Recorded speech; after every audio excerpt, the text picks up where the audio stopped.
আসসালামু আলাইকুম নয়জান cook and ব্লগছলৈ পুনৰবাৰ স্বাগতম জনাইছোঁ। আশা কৰিছোঁ সকলো ভালে আছে। আলহামদুলিল্লাহ আমিও ভালে আছোঁ। মানে ইমান ভাল নহয়, সেইকাৰণেহে ভিডিঅ' দিব পৰা নাছিলোঁ। মানে ইমান কাহ হৈছে, চৰ্দি নাছিলে, পিছে ইমান কাহ হৈছে মানে মই কথাই ক'ব নোৱাৰোঁ আৰু মাতেই নোলায়, এনেকুৱা অৱস্থা হৈ গৈছিলে আৰু ভিডিঅ' দিব পৰা নাছিলোঁ। আজি ঈদৰ 14 দিন মানেই হ'ল, পিছে মোৰ ডিঙি এতিয়াও ভালেই হোৱা নাই আৰু এয়া মই ৰোজা মাহতে মানে ভিডিঅ' বনাই থৈছিলোঁ। ভিডিঅ'খিনি ডিলিট কৰিবও বেয়া লাগে। আপোনালোকে যিসকলে ভিডিঅ' বনায় তেওঁলোকেতো জানেই এটা ভিডিঅ' বনাওঁতে কিমানখিনি কষ্ট হয়। সেইকাৰণে মানে মই ভিডিঅ'খিনি ডিলিট কৰা নাছিলোঁ আৰু মই জানো আপোনালোকে বহুতে মোৰ ভিডিঅ' চাই হাঁহিব যেন ঈদৰ ইমান দিন হ'ল এতিয়াও ৰোজাৰ ভিডিঅ' দি আছে। পিছে মোৰ দিবলৈ মনো গৈ আছিলে আৰু গা ভাল নথকাৰ কাৰণে ডিঙিও ভাল নাছিলে, সেইকাৰণে মই দিব পৰা নাছিলোঁ। যিয়েই নহওক আপোনালোকে ভিডিঅ'টো চাই ভাল পাব বুলি আশা কৰিছোঁ। আজি মই 4 দিনৰ ভিডিঅ' একেলগে দি আছোঁ আৰু এইখিনি হৈছিলে মানে চেহেৰীৰ কাৰণে বনাই আছিলোঁ। তেখেতে বজাৰৰ পৰা লোকেল মুৰ্গী আনি দিছিলে আৰু গোটেইখিনি মছলা দি ভালকৈ ভুনি লৈ আছোঁ আৰু মাংসখিনিও সিজিবলৈ অলপ পানী দি ভালকৈ সিজাই ল'লোঁ আৰু এতিয়া জোল দি দিছিলোঁ। তৰকাৰীখিনিও হৈ গৈছে, গেছ বন্ধ কৰি দি আছোঁ। মানে চেহেৰীৰ সময়ত আকৌ ভালকৈ গৰম কৰি ল'ব লাগিব, তেতিয়ালৈ আৰু অলপ জোল কমি যাব। এইফালে মোৰ ঘৰত ঈদৰ কাম আৰম্ভ হৈ গৈছে। মানে তেখেতে এয়া ৰং দিছে। দিনত দিলে মানে মানুহ অহা যোৱা কৰি থাকে, আকৌ আফনানেও মানে চুই থাকে, সেইকাৰণে ৰাতিয়ে ৰং দিছে। ভালেই হৈছে, আগতীয়াকৈ ৰংবিলাক দিয়া হৈ গৈ আছে।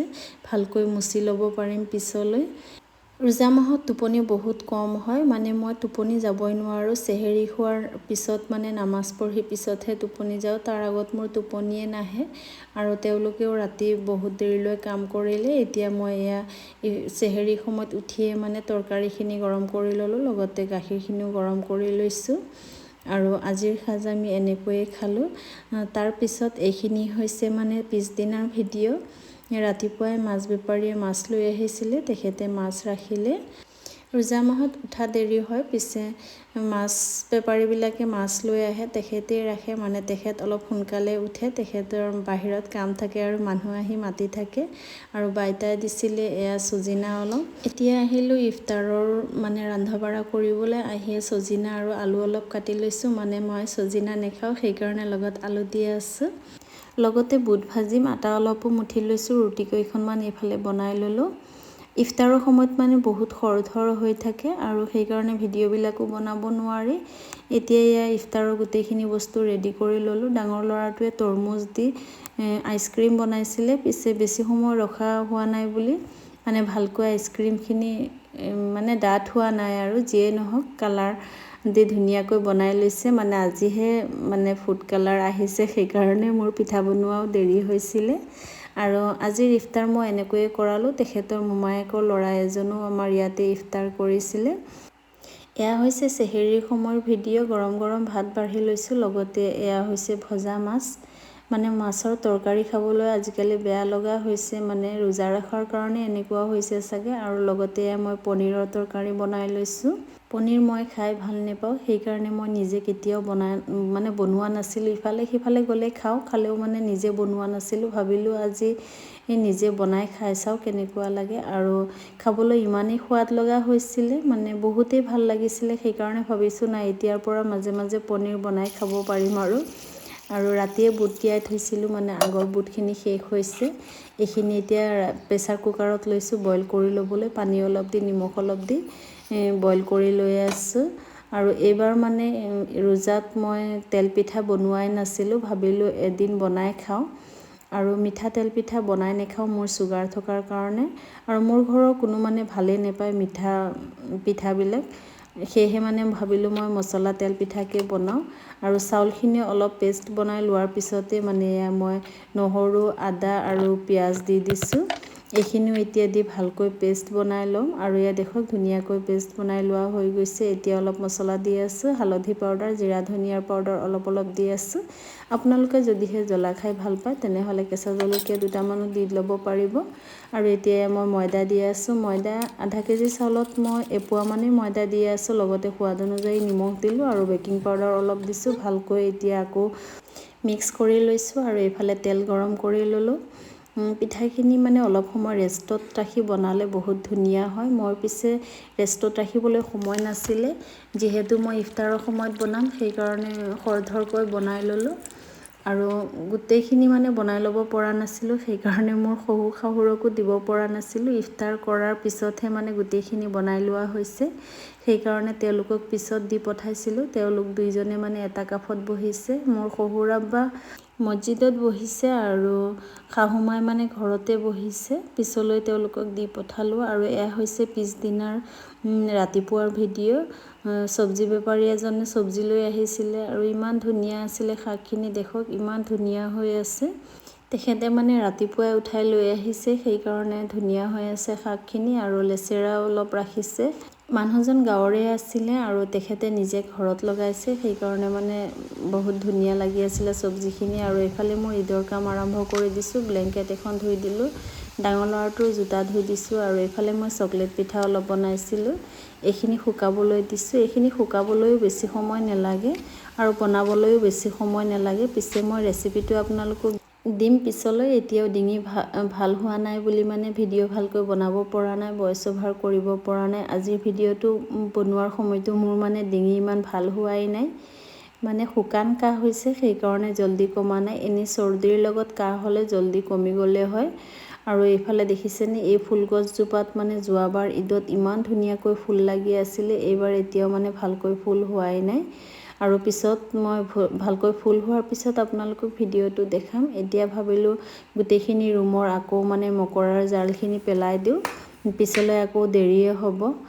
সেইকাৰণে মানে এফালৰ পৰা মকৰাৰ জাল পেলোৱা আৰম্ভ কৰিলোঁ। আৰু যি মানে মুচিব লাগে, কি কৰিব লাগে, মানে ঈদৰ কাম আৰম্ভ আৰু। এইফালে বাহিৰা ৰুমটোত গোটেইখিনি কাঠৰে বস্তু, এতিয়াও এইখিনিত মানে পঞ্চ লগোৱা হোৱাই নাই, সেইকাৰণে ভাবিলোঁ ভালকৈ মুচি দিওঁ, পিছলৈ আকৌ সময় নেপাওঁ, সেইকাৰণে আজিয়ে মানে ভালকৈ মুচি দিলোঁ। গোটেই ৰুমটোতে দৰ্জা খিৰিকী চব মুচি দিলোঁ। আৰু এইফালে এতিয়া আহিছিলোঁ ছাদলৈ, মানে ছাদখনো ঝাৰু দি ল'লোঁ। ডাঙৰ ল'ৰাটোকো আজিকালি মানে পোৱাই নাযায়, সিও ঈদগাৰ কাম কৰি আছে আৰু মানে বাপেকেও কাম কৰি আছে তাতে, সেইকাৰণে সিও কৰি আছে। আৰু বেছি মানুহ হ'লে সোনকালে কামখিনি শেষ হ'ব। এইফালে মোৰ পিঠাখিনিও শুকাই গৈছে আৰু ভোট জলকীয়া এটাও ছিঙি লৈছোঁ। এতিয়া আহিলোঁ আকৌ ইফতাৰ বনাবলৈ। আহিয়ে মানে শাকখিনি কাটি ল'লোঁ, লগতে বইল কৰি থোৱা বুটখিনিও উলিয়াই লৈছোঁ।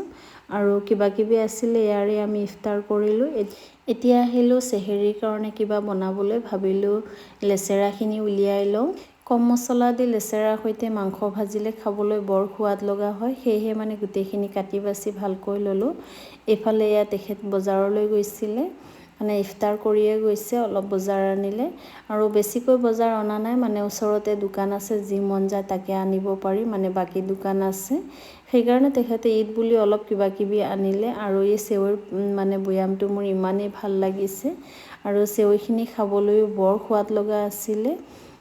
এনেই আফনানে মানে চেৱৈ বনাই দিলে নেখায়, মানে এই বৈয়ামটো গোটেইখিনি চেৱৈ তাকেই বনাই খুৱাইছোঁ অলপ অলপকৈ। আৰু এয়া অলপ মছলা আনিছে, মানে গোটেইখিনি বস্তু আনিছে আৰু হ'লেও বেছিকৈ অনা নাই, দোকানৰ পৰা আনিব পাৰিম সেইকাৰণে। যিয়ে নহওক ঈদ বুলি ঈদৰ বজাৰ কৰিছে। আৰু এইফালে মই ৰাতিয়ে কাপোৰখিনি ধুই থৈছোঁ, মানে ৰাতিপুৱা উঠোতেও দেৰি হয়, আৰু উঠিয়ে মানে কাপোৰখিনি ৰ'দত দি দিলে সোনকালে শুকাই যায়। আৰু এতিয়া ভাবিলোঁ অলপ নিমকি বনাই লওঁ, সেয়েহে অলপ ময়দা লৈছোঁ আৰু লগতে ক'লা জিৰা আৰু নিমখ দি দিলোঁ। আৰু এয়া বেকিং পাউডাৰো অলপ দিছোঁ, আৰু এতিয়া ৰিফাইন অলপ দি আছোঁ। আজিকালি মানে এক্সট্ৰা তেল খাবলৈ বৰ ভয় লগা হৈছে, সেইকাৰণে তেল অলপ কমকৈয়ে দিলোঁ। এতিয়া গোটেইখিনি ভালকৈ মিক্স কৰি ল'লোঁ, ঠাণ্ডা পানী দি এনেকুৱাকৈ মুঠি লৈছোঁ, অলপ সময় লৈ মুঠি ল'লোঁ ভালকৈ। আৰু ৰুটি এখন বনাই লৈছোঁ, আৰু এই ডাঙৰ প্লেটখনতে অলপ ময়দা দি আছোঁ মানে নিমকিখিনি কাটি থোৱাৰ পিছত লাগি যাব বুলি অলপ ময়দা দিলোঁ। কাগজ দিব পাৰিলোঁ হয়, মানে পেপাৰ কাগজ বিচাৰিবলৈ সময়ে নহ'ল আৰু ৰাতিও বহুত হৈ গৈছিলে, অকলে বনাবলৈ বেয়াও লাগে। তথাপিও মানে বনাইছোঁ আৰু গোটেইখিনি বনাব পৰা নাছিলোঁ, অলপ বনাই মানে ভাজি থৈছোঁ। তাৰপিছত গোটেইখিনি আকৌ ৰাতিপুৱালৈহে বনাইছোঁ। দুখন ৰুটি বনায়ে কাটি এনেকুৱাকৈ ভাজি লৈছোঁ। একেলগে বেছিকৈ বনাই ল'লে মানে ইটোৰ গাত সিটো লাগি থাকে, সেইকাৰণে মই দুখনকৈয়ে বনাই এনেকুৱাকৈ গোটেইখিনি ভাজি লৈছোঁ। আৰু বেছি বনোৱা নাই, 4খনমানহে ৰুটি বনাইছিলোঁ। ৰাতিও বহুত বেছি হৈ গৈছিলে, সেইকাৰণে ভাবিলোঁ এতিয়া গৈ শুই থাকোঁ আৰু দিনত বনাই ল'ম। আৰু এইখিনি অলপ ঠাণ্ডা হোৱাৰ পিছত বৈয়ামত ভৰাই থলোঁ। এইফালে মই এতিয়া ঈদলৈ কি পিঠা বনাইছোঁ অলপ আপোনালোকক দেখুৱাই লওঁ। এইখিনি হৈছে ময়দাৰে পাপৰ বনাইছোঁ। এই পাপৰখিনি মই বনোৱা নাই দেই, মায়ে বনাই পঠাইছে। ময়দা, নিমখ আৰু অলপ ক'লা জিৰা দিছে, ভালকৈ শুকায়ে দিছে। তথাপিও অলপ মই ৰ'দত দি আছোঁ, ভালকৈ ৰ'দত দিলেহে মানে ভালকৈ ফুলে। আৰু এইখিনিতো সকলোৱে জানে ক'ত পোৱা যায়। অলপ ৰ'দত দি ভালকৈ শুকাই ল'লে মানে ধুনীয়াকৈ ফুলে, সেইকাৰণেহে এইখিনি ৰ'দত দিছোঁ। আৰু এইফালে এই পিঠাখিনি গাঁৱৰে ভাবি এগৰাকীয়ে দিছে, মানে তেওঁলোকে বনাইছিলে, মোকো অলপ দিছে। আৰু মই বনাব জানো, পিছে আজিকালি বনাবলৈ সময় নাপাওঁ আৰু মোৰ চৌকাও নাই, ইমান ভেজাল কৰিবলৈ মোৰ মানুহো নাই এক্সট্ৰা। আৰু এইখিনি গাঁৱৰে জোনা বেজনৰ ঘৈণীয়েকে দি পঠাইছিলে। তেখেতৰ পিঠাখিনি দেখিবলৈ বহুত ধুনীয়া লাগি আছে আৰু তেখেতে যেন বনাই দিছে, এইটোৱে বহুত ডাঙৰ কথা। আৰু মোৰ কথা মনত কৰি যেন মোৰ কাৰণে অলপ দিছে। এইখিনি পিছে মই নিজেই বনাইছোঁ। এইখিনি বনাবলৈ সহজ আৰু শুকোৱাৰ পিছত খাবলৈও বহুত সোৱাদ লগা হয়। এই ৰেচিপিটো মই আপোনালোকক দিম দেই পিছলৈ। এতিয়া মোৰ ডিঙি ভাল হৈ লওক, পিছত দিম আপোনালোকক। আৰু গোটেইখিনি পিঠা মই ভালকৈ শুকুৱাই ল'লোঁ, ৰাতিলৈ বৈয়ামত ভৰাই থ'ম। আৰু গোটেইখিনি বাহিৰা কাম কৰি লোৱাৰ পিছত এতিয়া আহি মানে ৰাতিয়ে থৈ দিয়া নিমকিখিনি বনাই শেষ কৰিলোঁ। আৰু এয়া দেখক ধুনীয়াকৈ অলপ মচমচীয়াকৈ ভাজি লৈছোঁ, মানে কালাৰটো এনেকুৱা হ'লেহে মোৰ নিমকি খাবলৈ বৰ ভাল লাগে। আৰু ঠাণ্ডা হোৱাৰ পিছত বৈয়ামত থৈ দিছোঁ। এতিয়া ঈদৰ গোটেইখিনি কাম কৰিলোঁ, পিঠাও বনালোঁ। পিছে ঈদৰ কাপোৰহে দেখুওৱা নহ'ল আপোনালোকক, ভাবিলোঁ ঈদৰ কাপোৰখিনিয়ে দেখুৱাই লওঁ শেষলৈ। আৰু এইযোৰ হৈছে আফনানৰ কাপোৰ, মানে ডাঙৰ ককায়েকেই আনিছে তালৈ। সি গৈছিলে ডবকালৈ, তাৰ পৰাই আনিছে তাৰ কাৰণে আৰু সৰুটোৰ কাৰণে। আৰু এয়া জিন্স, আৰু জিন্সটো ভালেই লাগি আছে, জিন্স আৰু স্পৰ্টিংটোৰ কালাৰহে মোৰ ভাল লগা নাই। তথাপিও একো নক'লোঁ, কিয়নো ডাঙৰ ল'ৰাটোৱে ৰোজা ৰাখি বজাৰত গৈ ইমান কষ্ট কৰি মানে আনিছে আৰু ৰ'দো খুব বেছি আছিলে। আৰু এইযোৰ মোৰ দেওৰৰ ঘৈণীয়েকৰ মাক আৰু ককায়েক আহিছিলে, তেওঁলোকে তেতিয়া তাৰ কাৰণে আনিছিলে। দেখিবলৈ বহুত ভাল লগা আছিলে। পিছে তাকহে মানে ঈদৰ দিনা পিন্ধাব পৰা নাছিলোঁ, মানে সি পেণ্ট চাৰ্টহে পিন্ধে, সেইকাৰণে তাক পিন্ধাব নোৱাৰিছিলোঁ। আৰু সিটো পেণ্ট আছিলে ডাঙৰ ল'ৰাটোৰ, এই ক'লা চাৰ্টটো ডাঙৰ ল'ৰাটোৰ। আৰু এয়া হৈছে তেখেতৰ দুটা চাৰ্ট, এটা চাৰ্ট ডাঙৰ ল'ৰাটোৱে আনিছে, এটা তেখেতে নিজে গৈ আনিছে। আৰু জিন্সটো তেখেতে অনা নাই, ডাঙৰ ল'ৰাটোৱে আনিছে। এইখিনি আছিলে তেখেতৰ কাপোৰ। আৰু এতিয়া বাকী আছে মোৰ চুইজাৰযোৰ। মোৰ চুইজাৰযোৰ ভালেই লাগিছে, ইয়াত পাথৰ লগোৱা আছে, এম্ব্ৰইডাৰী কৰাও আছে। আৰু মানে ৰোজা বুলিহে মোক বাহিৰত লগত লৈ যোৱা নাছিলে, এনেই ক'ৰবাত গ'লে মাজে মাজে মই কাপোৰ লওঁ। পিছে এনেই ঈদ বুলি লৈ যোৱা নাই, মানে ৰোজা ৰাখি ইমান কষ্ট কৰি ৰোজা ৰাখিনো আকৌ বাহিৰত মোক কাপোৰ ল'বলৈ লৈ যাবনে, সেইকাৰণে নিয়া নাই। এনেই ক'ৰবাত গ'লে ল'ম আৰু ভাবিছোঁ। চুইজাৰযোৰ ভালেই লাগিছিলে, কালাৰটো বহুত ধুনীয়া। আৰু দুপাট্টাখনত দেখিছেনে কিমান ধুনীয়াকৈ এম্ব্ৰইডাৰী কৰিছে, তাৰ মাজে মাজে পাথৰো লগোৱা আছে। বহুত ভাল লাগিছে কাপোৰযোৰ। আৰু আজিৰ ভিডিঅ'টো মই ইয়াতে সামৰি আছোঁ। আল্লাহ হাফিজ।